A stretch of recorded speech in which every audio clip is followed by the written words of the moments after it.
right, man. So we got some huge news here. So there's a new CNN SSRS poll that has dropped, and it actually is going to play into something that we're going to notice, which is that there's actually a crucial battleground state that Kamala Harris is actually outpacing Biden in. And so we're going to go over that and see which state that is. So there's a new CNN general election poll that gets dropped.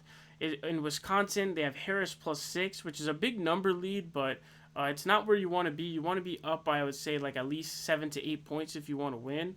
Biden was up by 8.4. He won by 0.7.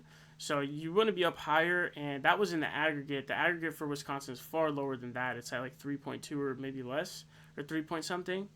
In Pennsylvania, you have a tie, so they're tied together in Pennsylvania, looking really, really close. Nevada is Harris +1. Michigan is Harris +5. Again, a little bit on the low side. I think if you're up by 5.5 in Michigan in the aggregate, I think you end up winning.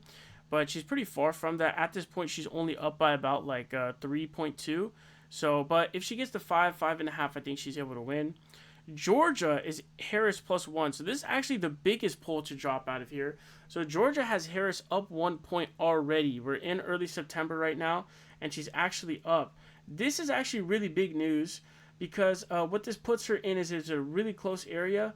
So Joe Biden was actually up by 1.2 in the aggregate, and he ended up winning by 0.2. So there was only a 1 point polling error. So you could say with 2020's polling error, Georgia is actually in favor of Harris right now. And so for Kamala Harris to win, she needs to win one of either Pennsylvania, Georgia, or North Carolina. And so the fact that Georgia is already Harris +1 is huge.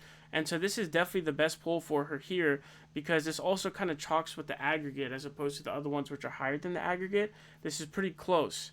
And so if we take a look here at Georgia, let's take a look at the Georgia numbers in general. They have her up by 0.4 right now in the aggregate on FiveThirtyEight. However, when I actually looked at the polls here, it almost looks like a movie. What we can see here, there's a sea of blue polls, just a blue wave of polls, basically. So you can see all these, blue margins here, except for this one Trump poll, +2 Trump poll here that came from Redfield and Wilton, which is a D-rated pollster. But what's super interesting is if you start from here, where after the DNC, so you start with August 23rd, 26 here with the Fox News poll, and you start from here and go up for these 10 polls, what you end up getting is an average lead of 1.3 points. So I say de facto she's actually up 1.3 because we're in the post-DNC era now, so it's more accurate and more recent. The other polls are older, and so they're not relevant anymore. They're too old at this point. And what's really fascinating is here you have multiple different pollsters that all have Kamala Harris leading except for the Redfield one. So Beacon Research, which is sponsored by Fox News, is an A-rated pollster. They have a really high grade, an A, right? They have Harris +2.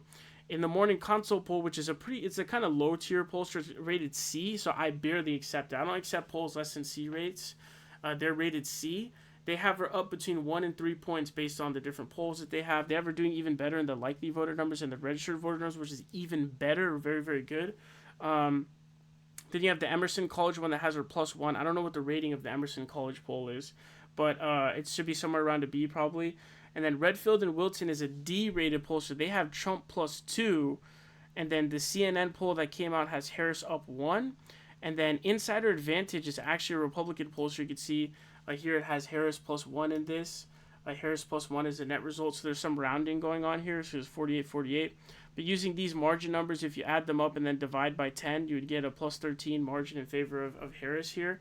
And then you would divide by 10 to average out the polls, and so it should be 1.3. So she's doing really, really well. And again, the numbers back in 2020, he was only up 1.2 points in the election, and he actually ended up winning by 0.2. So the polls were only off by 1. Georgia polls seem to be really, really accurate, which is really, really good news. That's unlike Rust Belt. And the Rust Belt consistently, by the way, since 2016, in 2020, Biden is actually up by 7.7 in Wisconsin, or 8.4 in Wisconsin. He wins by 0.7. That's a 7.7 point polling error. In Michigan, he's up by, I think, like 7.5 or something like that. And he ends up only winning by about like less than 3 points. So it's maybe like 7.8, 7.9. The error is about 5 points-ish. And then Pennsylvania was, I think, 3.5 polling errors. So that's actually a low polling error for where they were at, right? So it's a really, really big deal in terms of Georgia numbers because they're much, much closer to reality. Also, Joe Biden actually overperformed in the state by almost a full percentage point, which saved him the state, right? If Joe Biden overperforms by almost 1 full point, could you even imagine or dream of how much Kamala Harris is going to overperform the polls in Georgia? Only God knows how much she's going to overperform.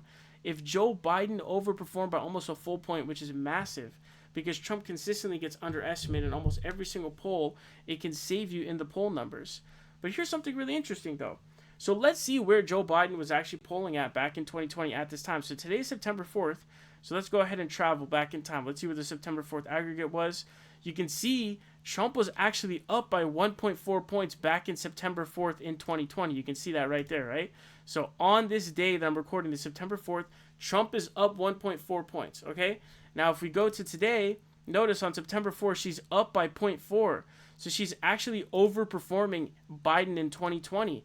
So this currently appears to be the only state where Harris is actually outperforming Biden in 2020. So it's actually really interesting to note because she's up by 0.4 here. So she's up, 1.8, right? Over where Biden was last time, because Biden was negative 1.4 and Harris is plus 0.4. So the spread in terms of absolute value is going to give you 1.8, right? So that's a huge shift, especially in a state like Georgia. And most importantly, it appears to be the only state where this is happening. Like if you look at somewhere like Michigan, for example, she's up 2.3. For her to travel back in time to September 4th, I mean, it's not even close. Right? Destruction, 6.7. If we take a look at Wisconsin, for example, September 4th, he's up over 7 points, 7.4. And, she's up 3.4 right now in Wisconsin. Maybe even, Arizona type of numbers, she's at, she's down 0.3, and then, back in 2020. So this is an area also doing worse than Harris. Harris is doing worse than Biden in 2020 significantly. In 2020, Biden was up 4.7 points in Arizona. She's down in the aggregate right now. She's down the aggregate right now by 0.3. This is getting skewed by a couple of outlier polls, though. The +5 from the CNN doesn't make any logical sense. And then there's a +4 from Emerson that just doesn't really seem to jive with any of the other polls. So I think she's in the lead here, but it's nowhere close to 4.7 points in the average. So this appears to be the only state where she's actually outpacing Joe Biden in 2020, which is huge. And so I actually think with all the black voters in Georgia and how well I think she's going to perform, we know that there's a lot of really crazy registration numbers happening right now. A lot of those people are going to get missed in the polls. In fact, in the Arizona poll, I think a lot of that is what's happening because they only somehow have her only at 44%, which is really, really low. But another thing really cool here, so you can check this out right here. So it says political playbook. 1 million people have now registered to vote this cycle through vote.org, including 17% who live in the 7 top swing states.